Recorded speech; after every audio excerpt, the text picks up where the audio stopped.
Tragedy struck former President Donald Trump's campaign rally on Saturday. A gunman opened fire, injuring two spectators critically and killing another. Despite being targeted, Ronald escaped with a graze wound to his ear. That said, take a look at what happened.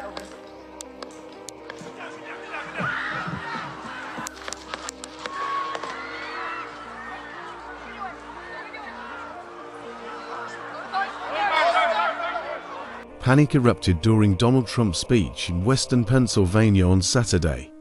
Just 6 minutes in, gunfire erupted, sending the Republican presidential contender clutching his ear and diving for cover.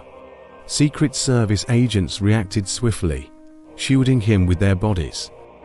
Despite the blood visible on his head and ear, Trump showed remarkable resilience. Helped to his feet by security, he pumped his fist and waved to the cheering crowd before being whisked away in a waiting vehicle.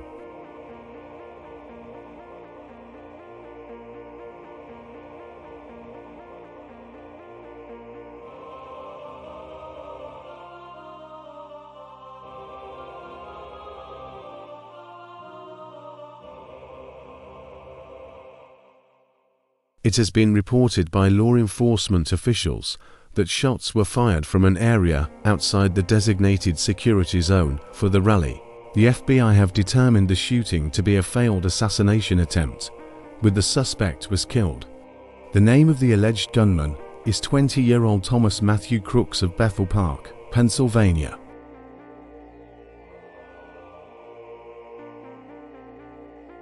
Following the assassination attempt on Trump at his campaign rally, an outpouring of solidarity from world leaders has been expressed. Statements of support for former President Trump and condemnation of violence have been issued by presidents and prime ministers across the globe. Deeply disturbed by the shocking events at the rally, British Prime Minister Keir Starmer voiced his support for Trump and his hope for a full recovery. He vehemently condemned all violence, urging for a peaceful society. Prime Minister Starmer's thoughts and prayers were extended to all those impacted by the attack. Other world leaders also reacted with shock and condemnation following the shooting.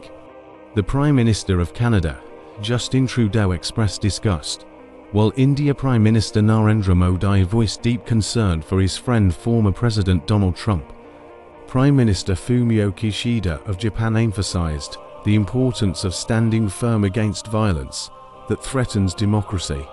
Israeli Prime Minister Benjamin Netanyahu and his wife shared their shock, while President Luiz Inácio Lula da Silva of Brazil called for a strong condemnation by all who believe in democracy and dialogue. Australian Prime Minister Anthony Albanese condemned the act as an attack on both the US and Australia's democratic values. Finally, German Chancellor Olaf Scholz called the attack despicable and a threat to democracy.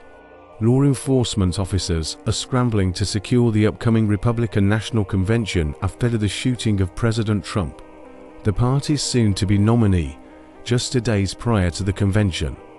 Fears of the convention being targeted by a range of threats, including foreign terrorists, homegrown extremists, lone attackers, and active shooters, have heightened anxieties.